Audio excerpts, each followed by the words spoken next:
The galaxy had one unbreakable law, a law so sacred that no one dared to challenge it. Never attack human children. This law was the foundation upon which the peace of the galaxy rested. It wasn't just a rule, it was a sacred agreement that every species, from the peaceful to the violent, followed without question. The consequences of breaking it were severe, and all those who had once considered themselves superior to humanity had learned this truth long ago. In every corner of the galaxy, from the furthest reaches of space to the busiest trade routes, no one dared to touch Earth's children. Humanity, though still young and new to the cosmic stage, was respected for its strength and resolve. Its children, like those of every other species, were untouchable. But power, as history has shown, is fleeting. The Galactic Council, once the guardians of peace and stability in the galaxy, had grown arrogant and overconfident. For centuries, they had held sway over the galaxy's many species, ensuring that their laws and decisions were absolute. They had decided, as many empires before them had, that they would be the ones to shape the future. The Council believed that their power was beyond challenge, that their laws were as strong as the stars themselves. But the Council was wrong. In a private meeting, far from the eyes of the galaxy, the leaders of the Galactic Council came together to discuss a new course of action.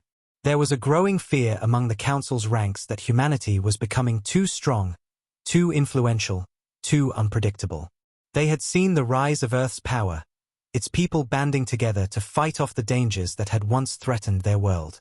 They had watched as humans expanded across space, forging alliances and defending their colonies with unmatched vigor.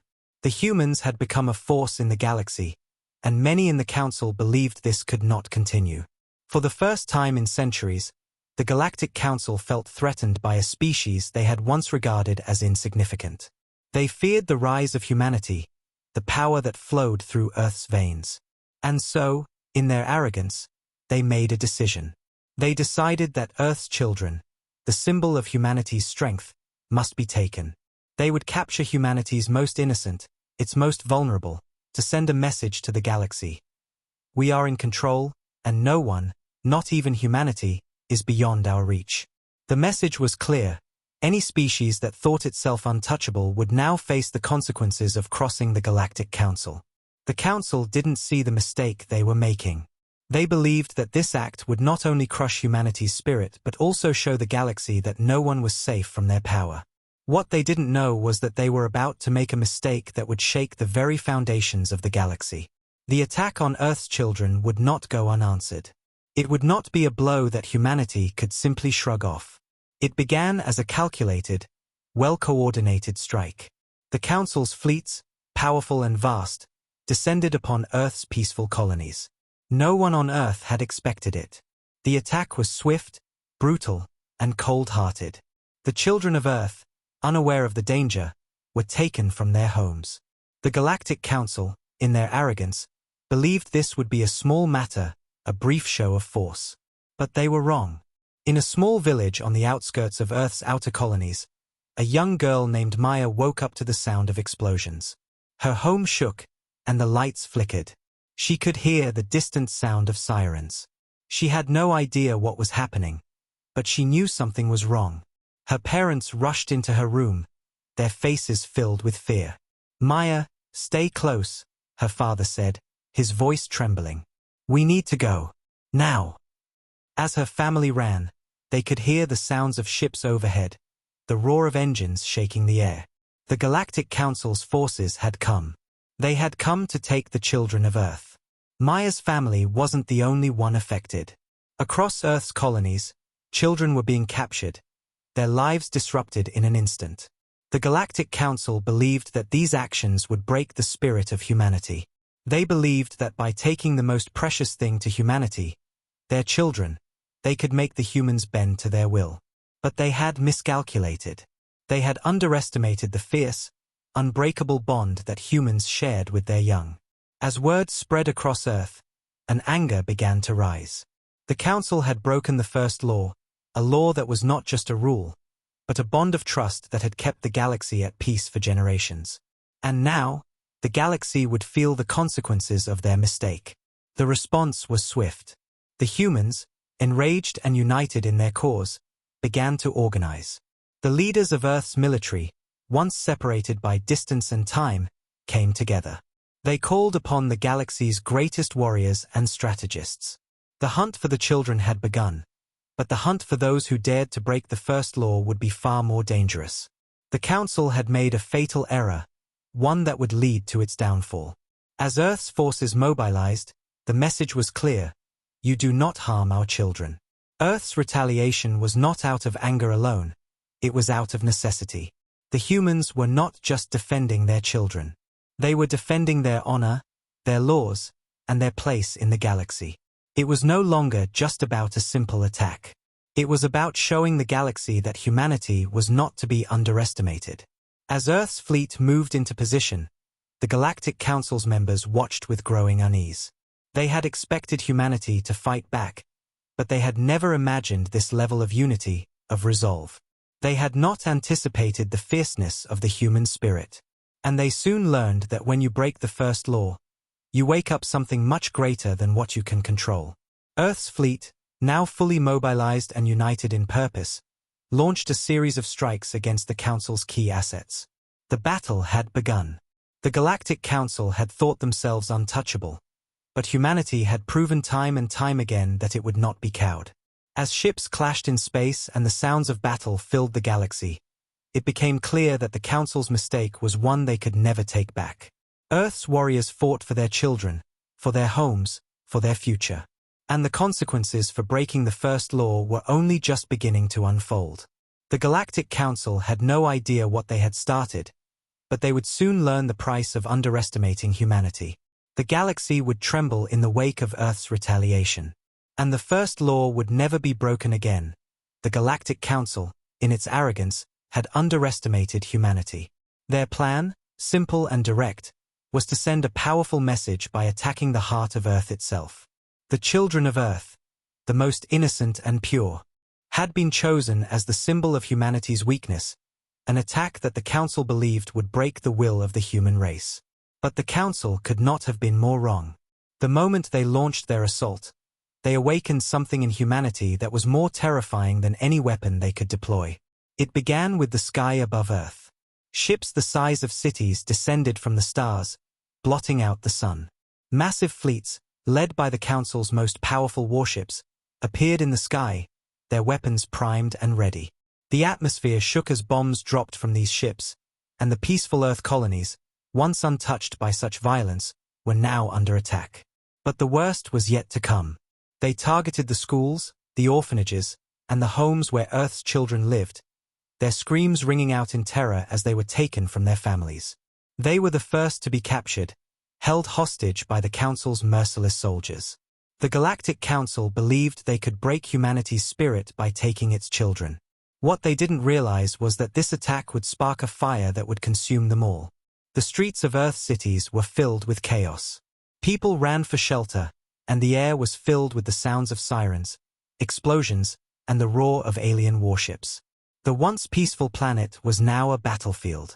And yet, amidst the chaos, something incredible happened. Humanity didn't break. Instead, they united. Across Earth's many nations, from the smallest colony to the largest city, people came together in an act of defiance.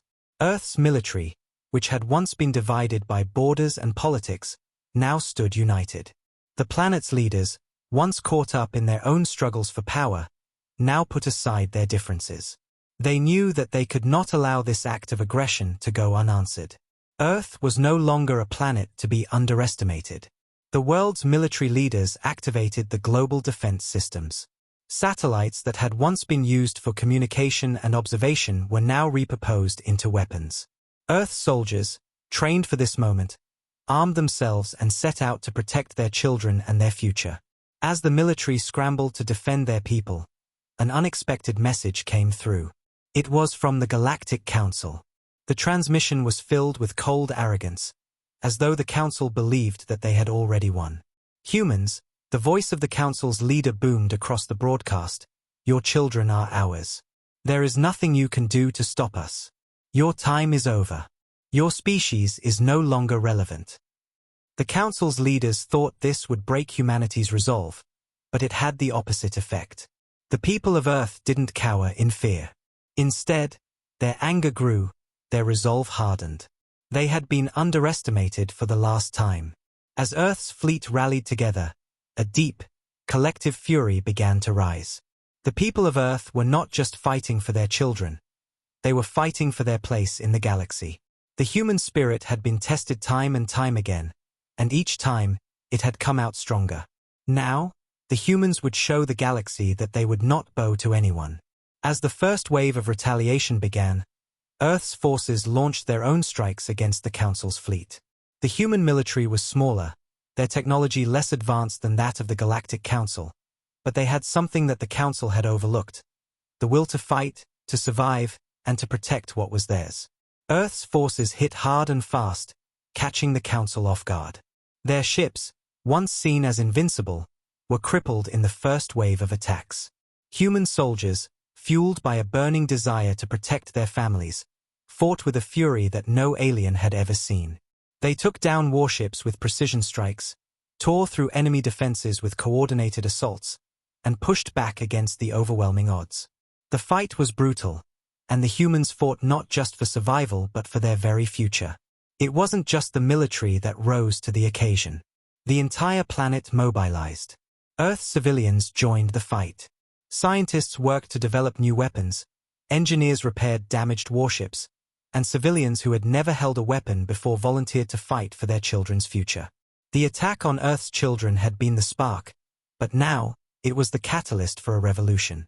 Across Earth's colonies, resistance groups formed.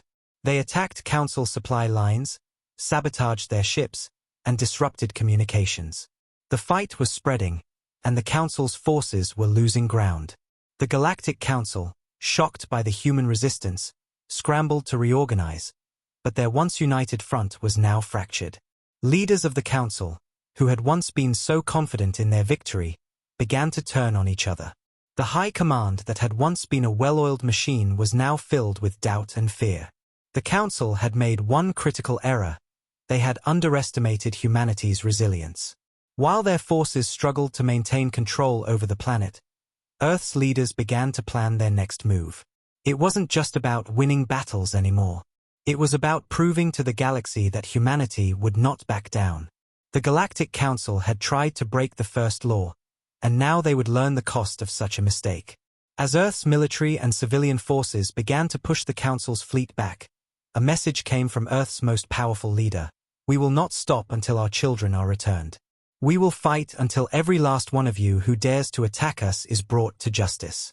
The first law of the galaxy has been broken, and we will ensure that it is never broken again." The Council's fleets began to retreat, but humanity knew this was just the beginning. The war had escalated, and there would be no going back. Earth was no longer the weak, isolated planet they had once been. They were a force to be reckoned with, and they would not rest until their children were safe. The Galactic Council had waged war on humanity, but they had underestimated the one thing that no force in the galaxy could ever defeat: the will of the human people to protect what they loved. As the days passed, the smoke from Earth's burning colonies slowly began to clear, but the scars of the attack were deep. The Galactic Council had struck Earth's heart, aiming to crush the planet's resolve by targeting its children, but they had miscalculated. The attack had united humanity in ways the Council could never have imagined. Earth's response was swift, and it was unlike anything the galaxy had ever seen. At the command center, President Carter stood at the helm, eyes locked on the vast holographic map that displayed Earth's military forces. The usual calm demeanor that had defined him for years was now gone, replaced with the cold fury of a leader who knew there was no turning back. The message had been delivered. Earth was under attack, and the first law of the galaxy had been broken. There was no negotiation, no diplomacy. Only one thing mattered now: retribution. The military forces that had once been scattered across Earth's many colonies now rallied together under one banner. Generals and commanders, once divided by the politics of their respective nations, now put aside their differences to fight for the future of their planet. Earth's finest soldiers, those who had seen the worst of what the galaxy could throw at them, were given one simple order: protect our children. Destroy those who attacked us. The Council had misjudged humanity's potential, assuming that their fleets and advanced technology would overwhelm Earth's defenses. They had seen humanity as a primitive species, too fractured and divided to mount a meaningful defense. But in the wake of the attack, humanity showed that it was anything but weak. The war machine of Earth, now unified, was unstoppable. Earth's military leaders began to deploy their forces, launching a series of rapid strikes against the Galactic Council's fleets. They had no time to waste. The Galactic Council's forces, despite their overwhelming numbers, were caught off guard by the precision and speed of humanity's assault. Ships once thought indestructible were now being torn apart by Earth's military, their defensive shields no match for humanity's ingenuity. Every strike, every explosion, sent a clear message to the Council. You have underestimated us, and now you will pay. But it wasn't just Earth's military that rose to the occasion. The entire planet was mobilized. Civilians, once leading ordinary lives, now took up arms. They fought alongside soldiers, forming resistance groups in cities and colonies across the globe. Underground networks were established to counter the Council's forces, to sabotage their supply lines, to strike at their weak points. People who had never fired a weapon before became skilled fighters, using whatever they could to defend their homes. Humanity's spirit was unbreakable, and every man, woman, and child who stood up to the Council's forces knew that they were fighting for something far greater than just survival.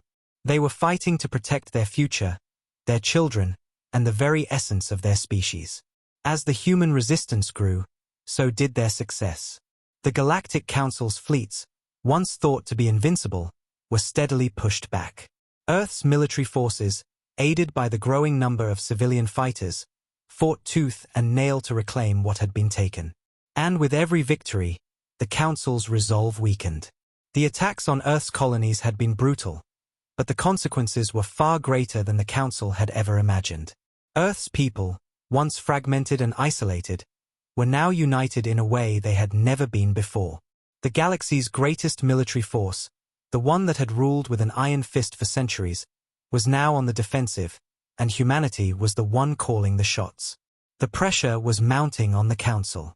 They had no way to predict the intensity of humanity's counterattacks. As their ships retreated, they began to realize that they had awoken something they could not control. The rage of a species willing to fight for its survival. At the heart of Earth's resistance was a force more powerful than any weapon: the will to protect. President Carter stood firm, his determination unshaken.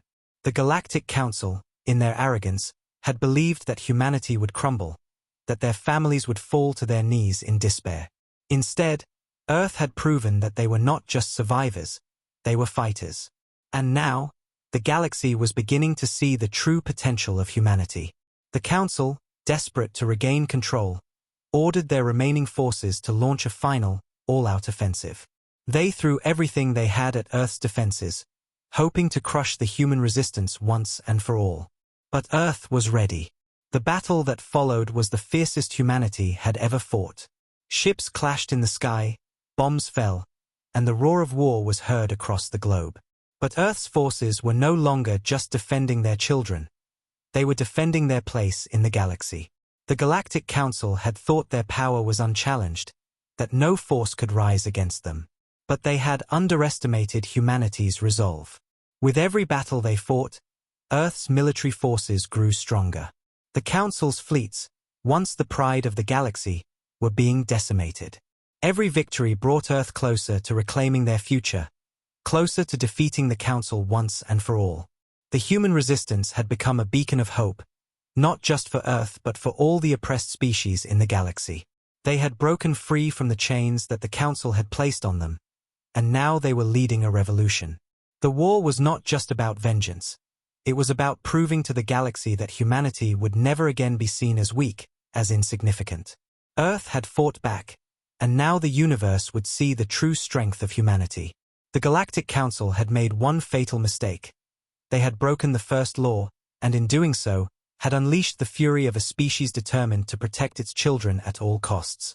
The countdown to the Council's defeat had begun, and nothing, no matter how powerful, could stop it now. The Galactic Council had long prided itself on its ability to control, manipulate, and dominate entire civilizations. They had successfully ruled over the galaxy for centuries, orchestrating wars, managing resources, and quelling rebellions with terrifying efficiency. But as Earth's forces continued to strike back with precision and strength, the Council's once unshakable grip on the galaxy began to slip. The reality was becoming clear. Earth was not just fighting to survive. It was fighting to show the galaxy that humanity could no longer be dismissed as a minor species. Earth's first few retaliatory strikes had already shattered the Council's illusion of invincibility.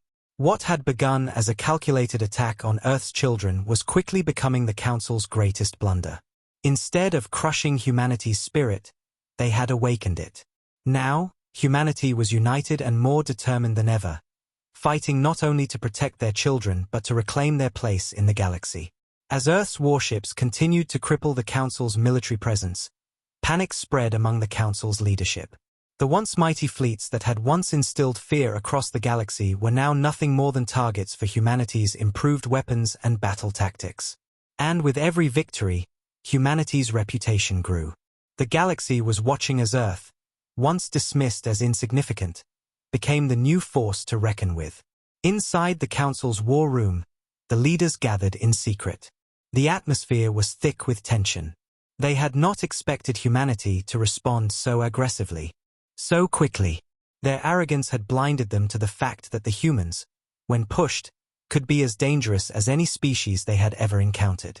Council leader Zorath, a calculating and ruthless being, paced back and forth, his mind racing with strategies. His advisors were growing anxious, their once certain positions beginning to crumble. "We underestimated them," one of his closest generals said, his voice filled with frustration. "Their military might is not as weak as we assumed. They fight with a ferocity that no one has ever seen before. What do you suggest we do?" Zorath asked, his voice sharp with irritation. "We cannot simply send more ships to fight them. Their forces are growing stronger with each passing day." The general hesitated before responding. "We may have to use the one weapon that has always kept the galaxy in check. The Heart of the Void. It was designed to be humanity's undoing. If we use it, we can wipe out Earth's forces and reclaim control of the galaxy once more." A murmur of agreement swept through the room. The Heart of the Void was a weapon of unimaginable power, capable of destroying entire star systems. It had been hidden away for centuries, kept under strict control, a failsafe for the Council to use in times of dire need. The weapon was so powerful that it could erase all life in a solar system, turning it into nothing but a black void. The Heart of the Void was the ultimate deterrent, the Council's final card to play. But there was one problem. Using it would destroy everything. The galaxy would be torn apart in a way that could never be undone. The Council's power would be restored, but at the cost of everything they had built. The question was whether it was worth the risk. "We can't let Earth's rebellion continue," Zorath declared, his voice cold. "If we use the Heart of the Void, we will end this once and for all. We will crush their resistance and teach the galaxy that no one, not even humanity, is beyond our reach." The decision was made. The Council would unleash the Heart of the Void, even if it meant tearing the galaxy apart. As the final preparations were made to activate the weapon, a sense of dread filled the air. There was no turning back now. Back on Earth, President Carter had been receiving reports of the Council's growing desperation. He knew that the Council would not back down. They were too proud, too arrogant, and too ruthless to let humanity rise without attempting to stop it. Earth's forces had been successful so far, but Carter knew that the true test was still to come. The message had been clear. Earth was now at war with the most powerful force in the galaxy. The Council's desperation had reached a tipping point, and Carter knew that humanity had to be prepared for whatever came next. The human military had already suffered losses, and with each victory came more resistance from the Council's remaining forces. But Carter also knew one undeniable truth. Humanity had the strength to overcome any challenge, and now was the time to prove it. "Prepare for what's coming," Carter ordered. "The Council has shown their hand, but we won't back down. Our children are counting on us. We will win this war." As the final plans were set in motion, both sides knew that the galaxy would never be the same again. The Council had made its move, but Earth was ready to fight back. With the Heart of the Void activated, it would be a race against time. Could Earth's military stop the weapon before it was too late? Or would the galaxy be consumed by the Council's unchecked power?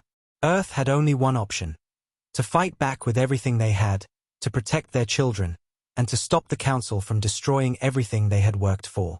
As the countdown began, the galaxy held its breath. The final battle was about to begin, and the fate of Earth, and the entire galaxy, hung in the balance. The Galactic Council had underestimated humanity.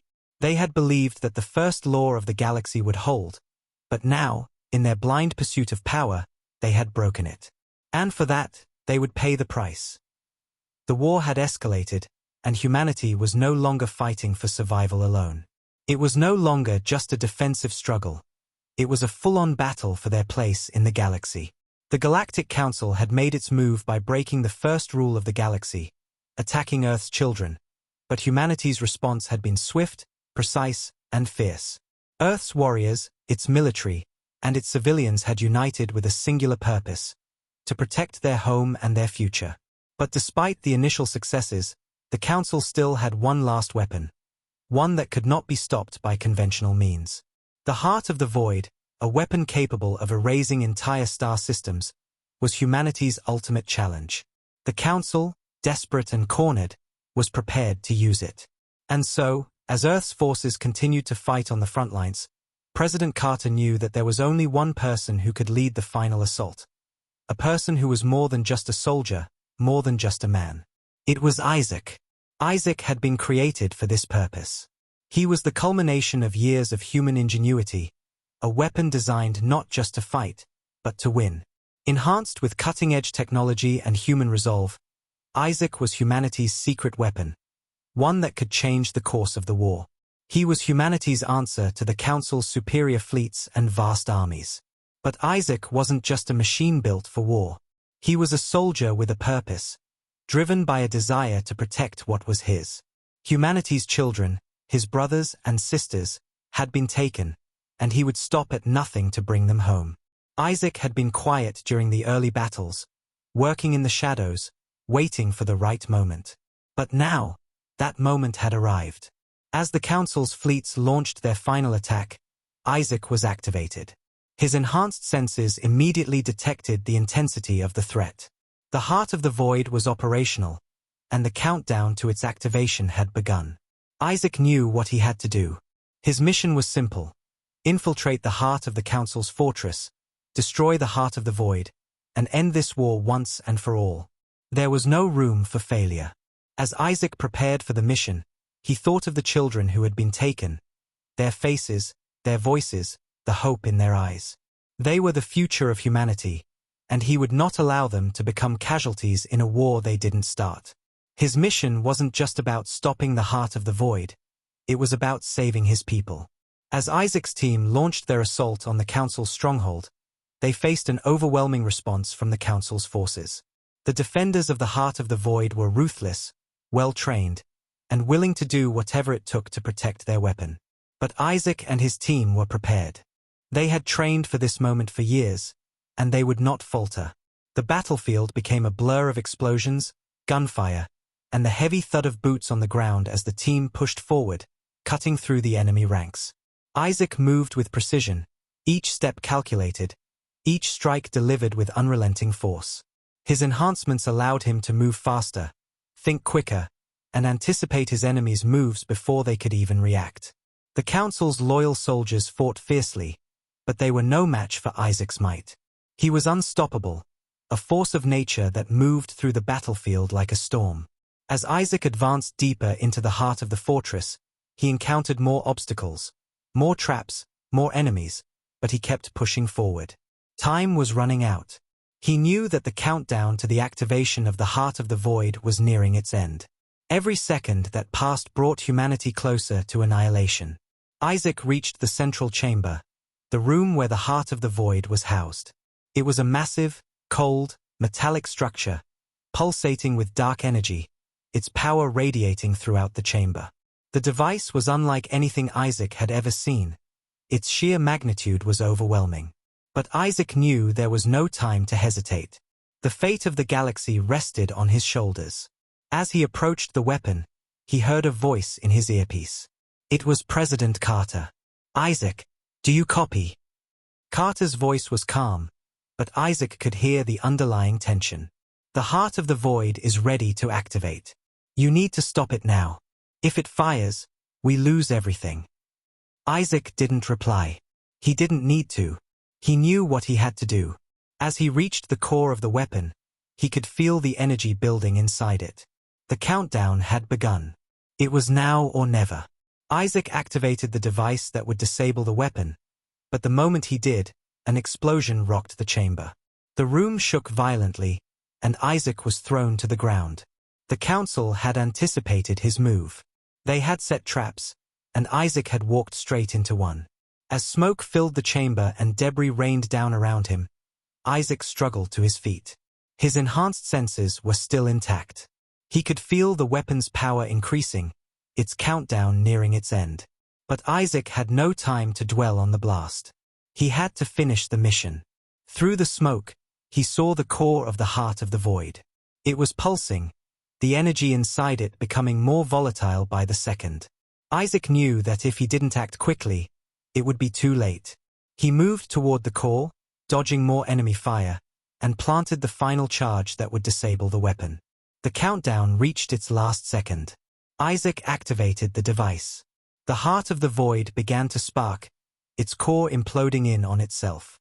A wave of energy rippled outward, but Isaac had already taken cover. The explosion was massive. The weapon was destroyed.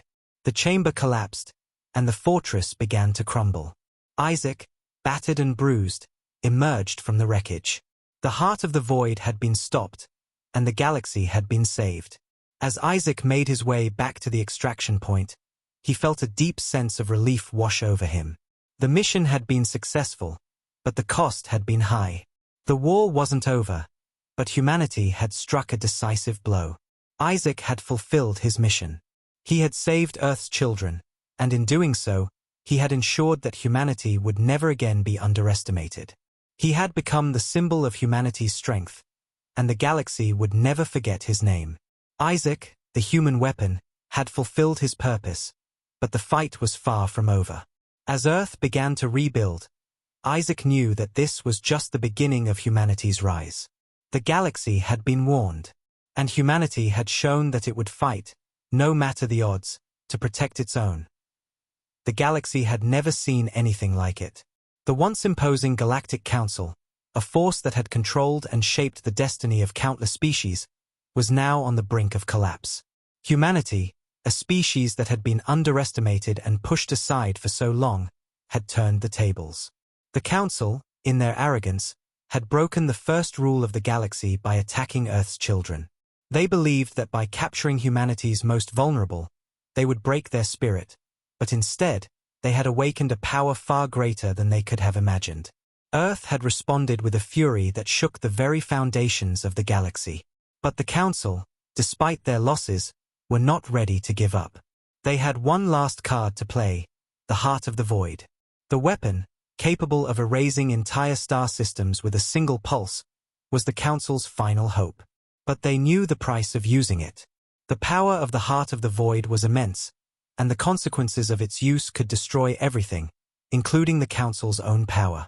However, it was their only option left. The countdown to activate the heart of the void began, but as the minutes ticked down, the galaxy stood still. The once proud Council, now a crumbling empire, was divided.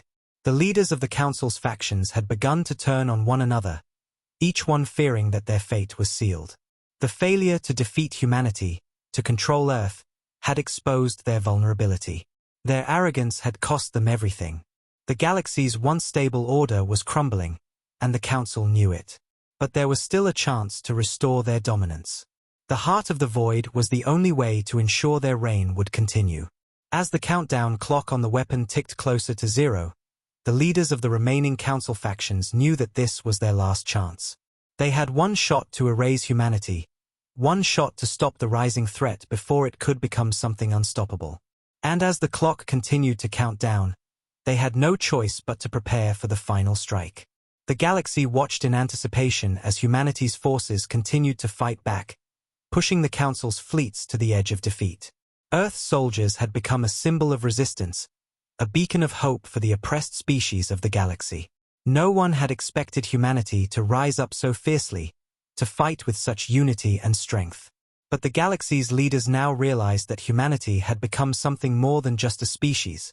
It had become a force of nature.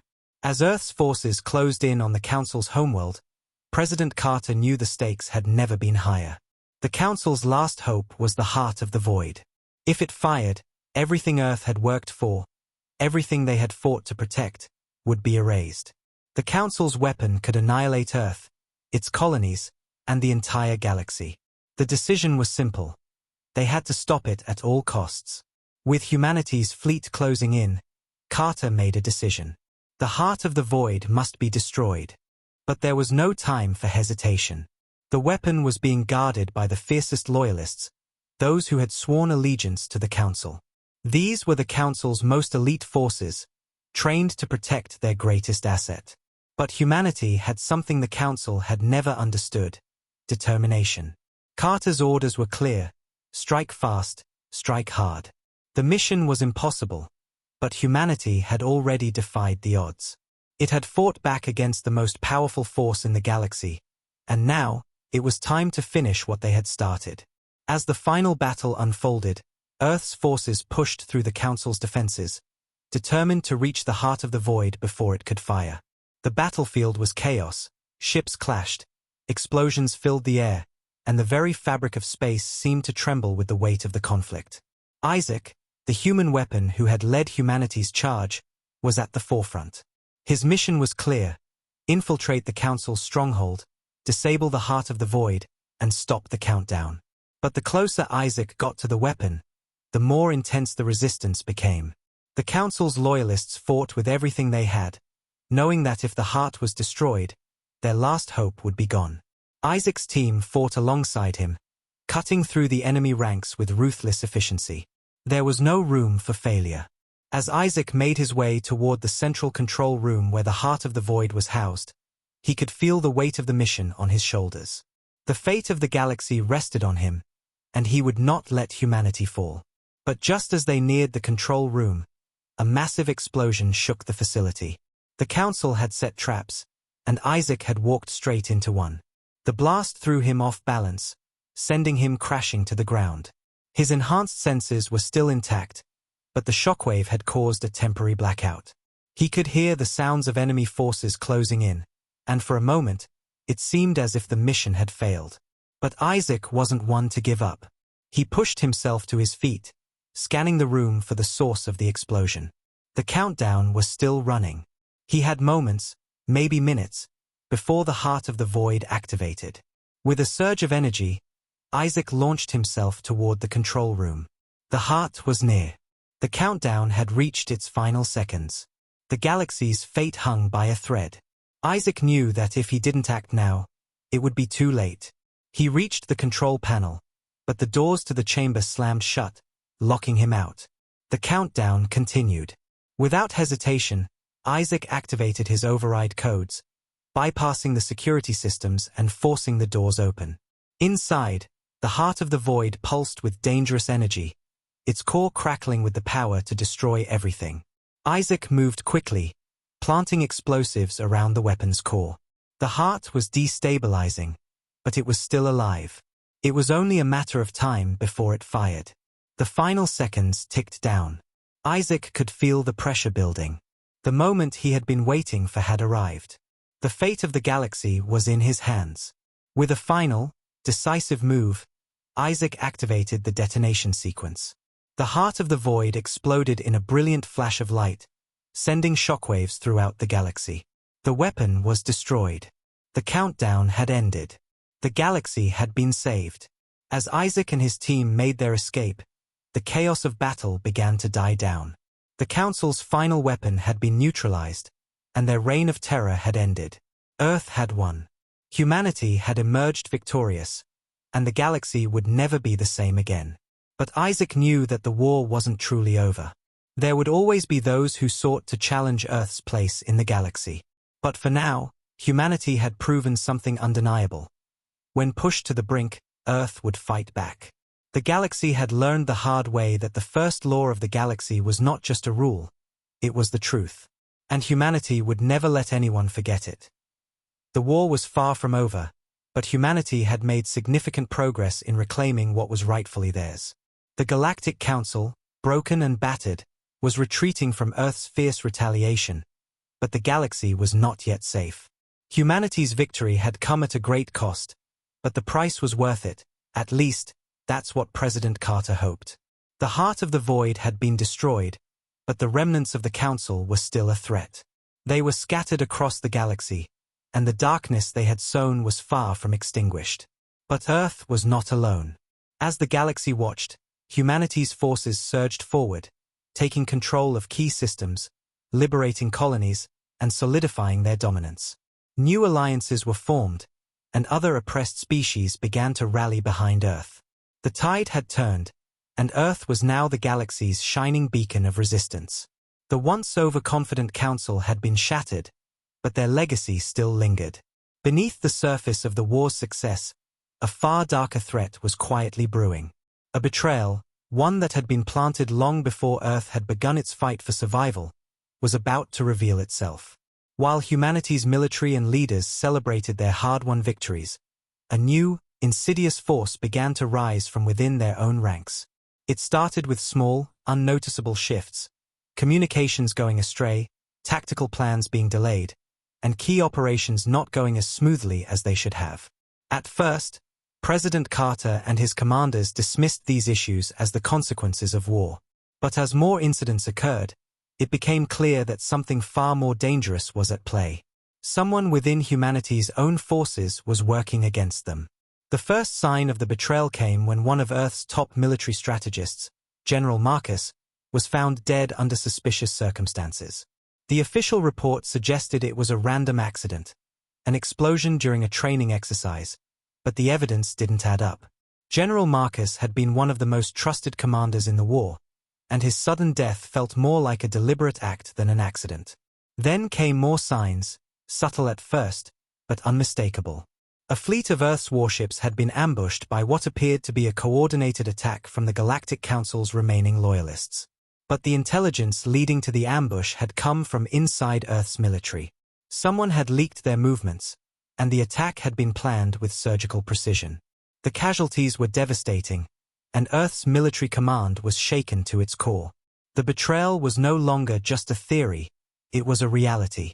President Carter, ever calm under pressure, called an emergency meeting with his closest advisors. The situation was dire. Someone within their ranks had turned on them, and this new enemy was just as dangerous as the Council itself. "We need to find the leak," Carter said, his voice steady but laced with the weight of the situation. "We cannot let this continue. If we don't find who's responsible, this war, everything we've fought for, could unravel."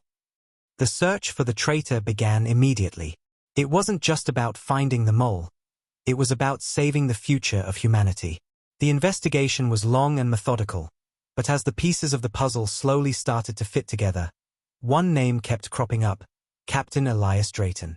Drayton had been a highly respected officer, one of the youngest in the fleet. His record was spotless, his loyalty unquestioned. But as the investigation deepened, it became clear that Drayton was not who he appeared to be. His rise through the ranks had been remarkably quick, and there were discrepancies in his assignments that didn't make sense. His communications had been intercepted, and it was revealed that he had been in contact with the remnants of the Galactic Council's loyalists. The pieces were falling into place. Elias Drayton, it seemed, had been playing a dangerous game from the start. He had been feeding information to the Council's forces, sabotaging Earth's military operations, and working behind the scenes to ensure the Council's survival. The realization hit like a ton of bricks. The very person who had been trusted to protect humanity's future had been working to destroy it. The betrayal was not just an act of disloyalty, it was a calculated effort to cripple Earth's fight for freedom. The galaxy had long underestimated humanity, but now the most dangerous threat was one of their own making. Carter, determined to stop this cancer within their ranks, ordered a covert operation to capture Drayton. The operation had to be swift. Drayton had many loyal followers within Earth's ranks, and the longer he was free, the more damage he could do. A special team was assembled, handpicked for their skills and loyalty. They had one mission: stop Drayton before he could enact whatever plan he was working on. The team, led by Captain Anya Rook, a fierce and respected officer, infiltrated Drayton's last known location.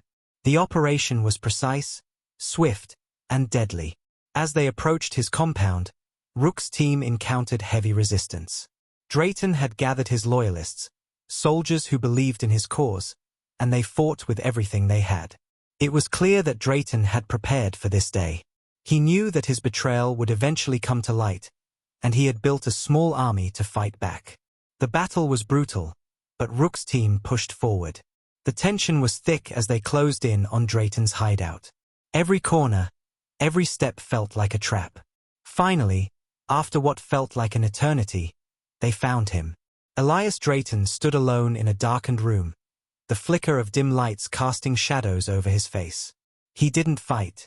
He didn't resist.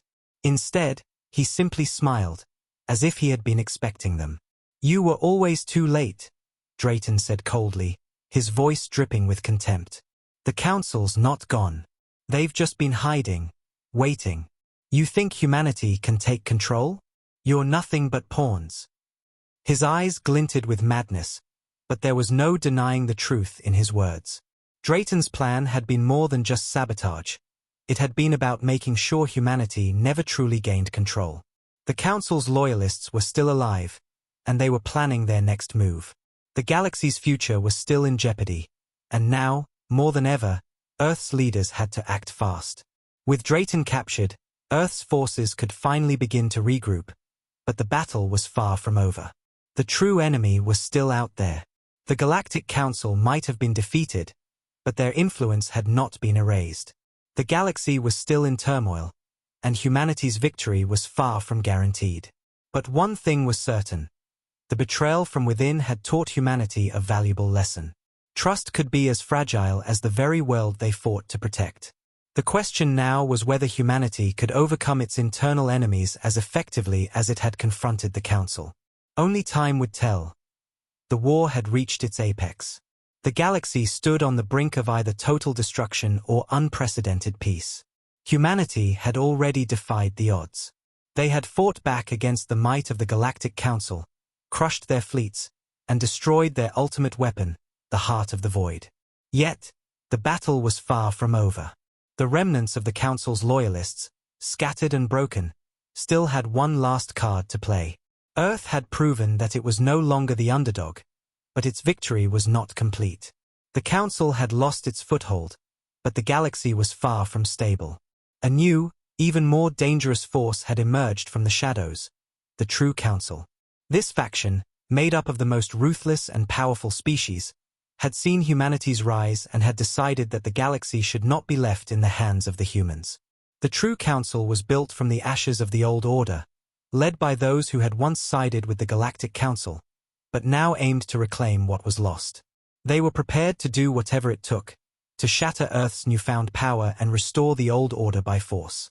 The True Council's strategy was clear: use fear, deception, and the galaxy's distrust of humanity to unite their forces and strike back against Earth.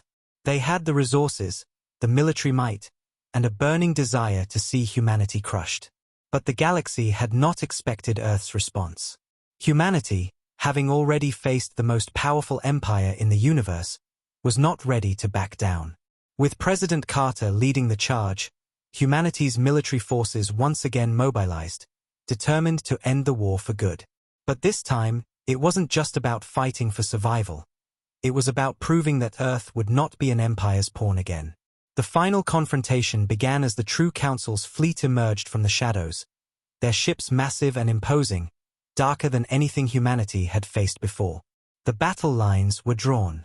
Humanity's fleet, still bearing the scars of the previous conflict, stood ready to face the challenge. Isaac, the weapon created by humanity to lead them through the darkest moments, stood at the front of Earth's forces. His enhanced abilities, once a hidden advantage, were now humanity's greatest asset in this final showdown. The battle that followed was the fiercest humanity had ever fought. The True Council, underestimating Earth's determination, launched a brutal assault on Earth's forces, their ships armed with weapons capable of turning the tide in an instant. The very fabric of space seemed to tremble as Earth's fleet and the True Council's forces clashed in an explosion of firepower. Isaac led the charge with his team of elite soldiers, their mission simple yet perilous: defeat the True Council's fleet, destroy their leadership, and ensure that humanity's future was secured. But the True Council was not going to let this happen easily. The battle raged on for hours, with Earth's forces slowly gaining ground, only to be pushed back by the overwhelming power of the True Council's ships. The warships, built for dominance, launched wave after wave of strikes, devastating entire swathes of Earth's fleet. The odds were grim, and the True Council seemed to have the upper hand. Isaac and his team fought relentlessly, pushing their way through the chaos, taking out key targets with lethal precision. But just when it seemed like humanity would be overrun, a signal came through. It was President Carter's voice, calm but filled with unshakable resolve. Do not retreat. Fight until every last breath. The galaxy is watching. We fight for Earth's children, for our future. We fight for freedom. With those words, a renewed strength surged through humanity's soldiers. The tide began to turn. The True Council had underestimated Earth's resolve. They had believed that humanity could be crushed, that they could be broken with one final blow. But humanity's greatest weapon was not in its ships, its technology, or its military might. It was in its unwavering spirit, its ability to rise when everything seemed lost. Isaac, knowing that the True Council's leadership was the key to victory, directed his team toward the heart of the enemy's command. The path was lined with the most dangerous forces the True Council had at their disposal: elite warriors, advanced weapons, and unyielding loyalty. But Isaac and his team moved forward, cutting through the opposition with determination. The closer they got to the True Council's leadership, the fiercer the battle became. Every step they took was met with resistance, but their resolve only grew stronger. Earth's forces were pushing forward as well, driving the True Council's fleet back with relentless force. Isaac reached the heart of the enemy's stronghold, where the True Council's leaders were waiting, ready to make their final stand. The chamber was massive, cold, and sterile, a place built for domination, not for negotiation. The leaders of the True Council, cloaked in their dark armor, stood ready for the inevitable confrontation. They had underestimated humanity for the last time. Isaac's eyes narrowed as he scanned the room. He knew that the fate of the galaxy rested in his hands. "You should have never attacked our children," Isaac said, his voice low and threatening. The True Council's leaders, stoic and silent, didn't respond. They had no intention of surrendering. They had come too far to stop now. The final battle began. Isaac's team moved in, fighting fiercely against the remaining loyalists of the True Council. It was brutal. Blasts rang out from all directions as the two sides collided in an explosion of power. But Isaac and his team fought through, pushing back the Council's forces, each strike a testament to humanity's unbreakable will. As the last of the True Council's loyalists fell, Isaac stood face to face with the remaining leaders. The fate of the galaxy hung in the balance. Isaac stepped forward, his mission clear. He had been created for this moment, this final act to protect humanity's future. With one decisive blow, he incapacitated the last of the True Council's leaders, ensuring that their reign would end. The galaxy had been saved. Earth had won. The True Council had failed. As Isaac and his team made their way back to Earth's military command, the sounds of celebration erupted throughout the fleet. Humanity had triumphed, but the victory was bittersweet. The battle was over, but the scars of war would remain. Isaac, though weary and battle-worn, felt a sense of pride. The mission had been completed. The galaxy had witnessed humanity's strength. They had fought back, not just for their survival but for the survival of every species that believed in freedom. Earth had shown the galaxy that it would never again be underestimated. The final confrontation had ended, but humanity's true rise had only just begun. The galaxy was forever changed, and Earth had taken its place at the center of it. The war was over, but the price humanity had paid was steep. Earth's forces had triumphed, and the Galactic Council had been shattered, but there was no celebrating. The remnants of the Council's loyalists had been crushed, and their weapon, the Heart of the Void, had been destroyed. Yet, the cost of this victory was still felt deeply across the galaxy. The final confrontation with the true Council had taken everything humanity had. Isaac, the human weapon who had led humanity through the darkest battles, had returned from the depths of the Council's stronghold, a hero, but at what cost? His body was scarred, his strength drained from the intensity of the war, and the weight of the sacrifices he had made pressed heavily on his mind. The mission had been a success, but humanity's future was far from certain. The galaxy, now freed from the shackles of the Council's tyranny, stood at the crossroads of its future. The war was over, but peace was not guaranteed. Earth had become a beacon of resistance and strength, but that same strength had made powerful enemies. The true Council's remnants, though defeated, had left behind a galaxy still divided. Now, as Earth's forces regrouped and began to rebuild, an unexpected challenge arose. Despite humanity's victory, there was a growing sense of distrust. While Earth's leadership remained strong and resolute, not every species in the galaxy was ready to embrace humanity as the new dominant force. Many feared that the same strength that had crushed the Council would one day turn on them. These fears ignited something darker, a movement that had been quietly brewing in the shadows, a faction within the galaxy that believed humanity's rise was an abomination. The movement called itself the Reclaimers. They were the survivors, the outcasts, and those who believed that the galaxy needed to be restored to its former order. They had seen humanity's potential, and in their eyes, that potential was dangerous. The Reclaimers, armed with their knowledge of ancient weapons and dark alliances, were preparing for something far more dangerous than anything humanity had yet faced. President Carter, aware of the rising tension, knew that Earth was not out of danger. While the galaxy had witnessed humanity's strength, it had also seen the destructive power that Earth was capable of.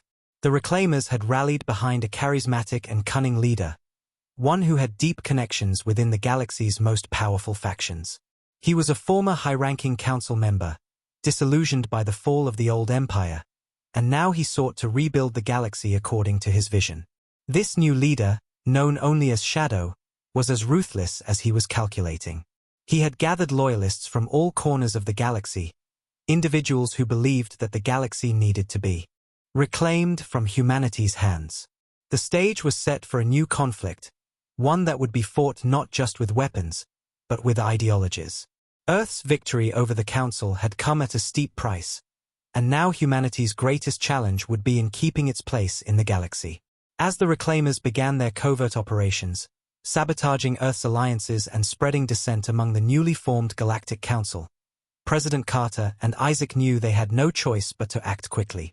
They had one chance to prevent the galaxy from descending into chaos once again. Isaac, despite his wounds and the toll the war had taken on him, was once again called to lead a mission. This time to stop the Reclaimers before they could gain enough power to destroy everything humanity had fought for. It wasn't just about winning a battle. It was about securing the future of every species that had stood with humanity. Isaac's mission was dangerous. The Reclaimers were highly organized, deeply embedded within the galaxy's political systems, and they had access to some of the galaxy's most destructive technology. The task force Isaac led was the best humanity had to offer: elite soldiers, spies, and diplomats who had fought to protect Earth from the Council's forces. Together, they set out on a mission to eliminate Shadow and his followers, to put an end to the threat once and for all.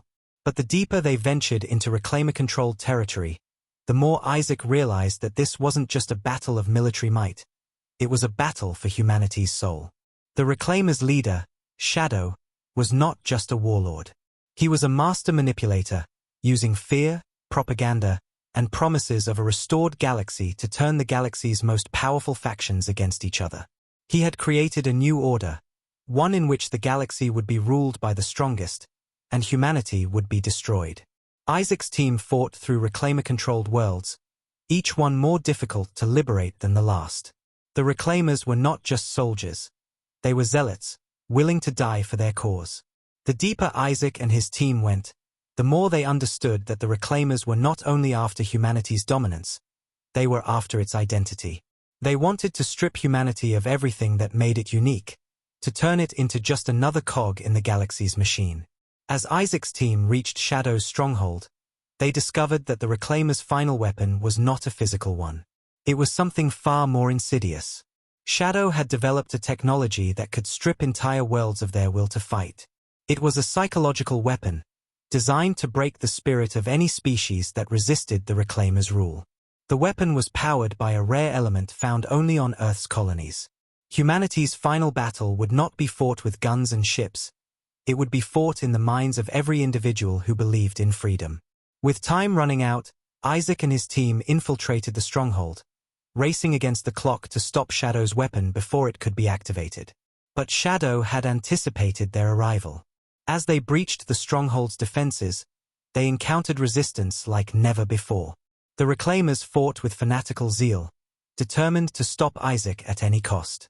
Isaac's team, undeterred, pushed forward, determined to stop the weapon and save the galaxy. But as they reached the heart of the facility, Isaac faced a decision that would change everything. The weapon was operational, but activating it would also destroy Shadow's entire base.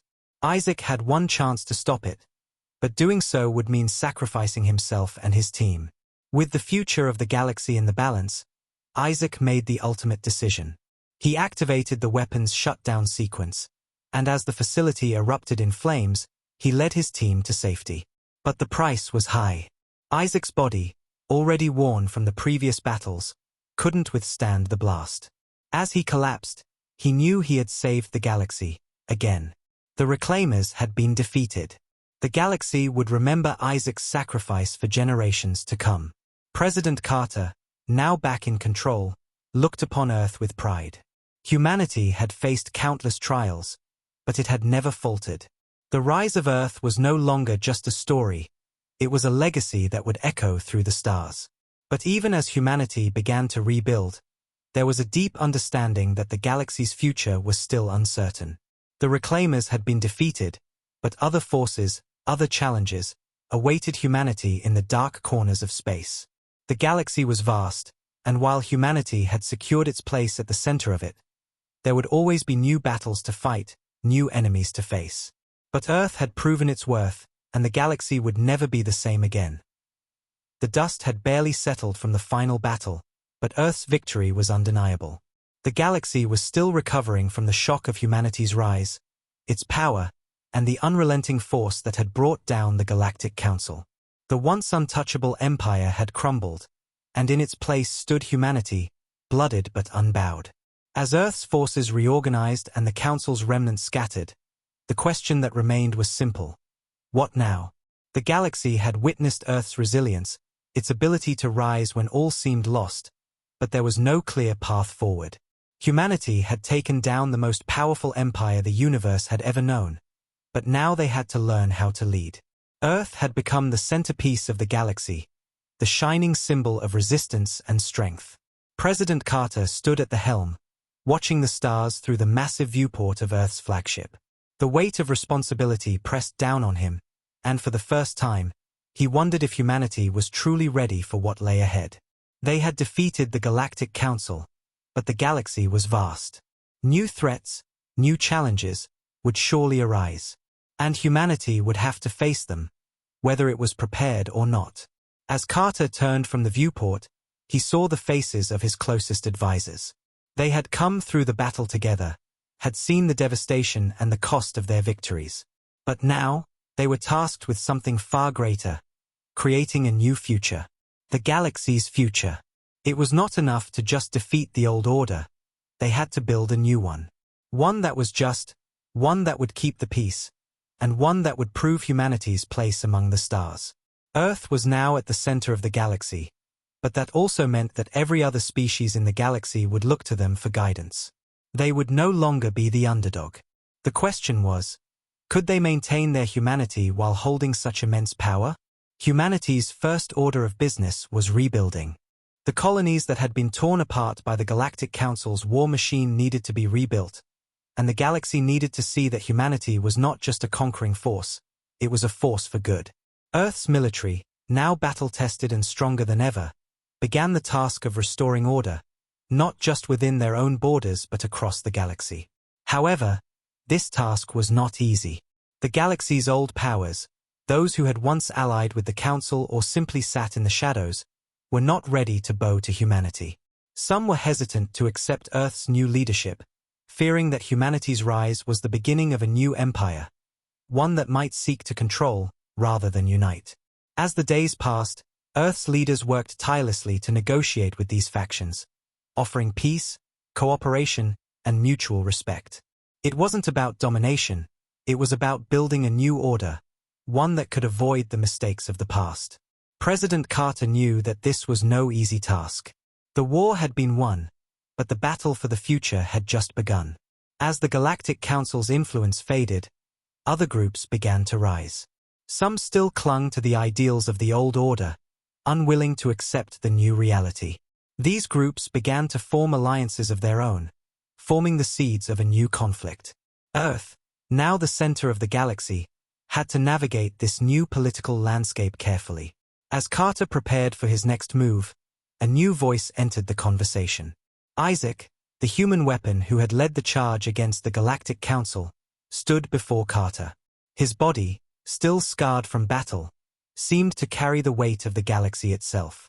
He was not just a soldier, he was a symbol of humanity's strength, a reminder of everything Earth had been through. But Isaac was different now. He was no longer just a weapon. He was a leader, and he knew that the path ahead would not be easy. The galaxy is in turmoil, Carter, Isaac said, his voice low but resolute. We've fought the greatest battle of our lives, but there are those who won't accept our victory. The true test is still ahead. Carter nodded, his eyes meeting Isaac's. I know. That's why we need to rebuild, to lead. We can't just be warriors anymore. We need to be diplomats, peacekeepers. We need to show the galaxy that humanity isn't just about strength, but about unity. Isaac's gaze hardened. I've seen what happens when power is used without wisdom. We have the strength to lead, Carter, but we must not become what we fought against. We must be better. The weight of those words lingered in the room. Isaac was right. Humanity had won the war, but if they weren't careful, they could easily fall into the same trap as the Galactic Council: arrogance, greed, and control. The future of the galaxy depended on Earth's ability to balance strength with compassion, leadership with humility. The road ahead would be long, but Earth was ready. The first task was to rebuild Earth's defenses, to ensure that the galaxy knew that humanity's rise was not an accident, but a testament to their power. The second was more complex: to create a new governing body, one that would include all species in the galaxy, not just humanity. The Galactic Council was gone, but in its place, Earth would lead a new council, one that would be founded on mutual respect and understanding. The final piece of the puzzle was securing Earth's position in the galaxy.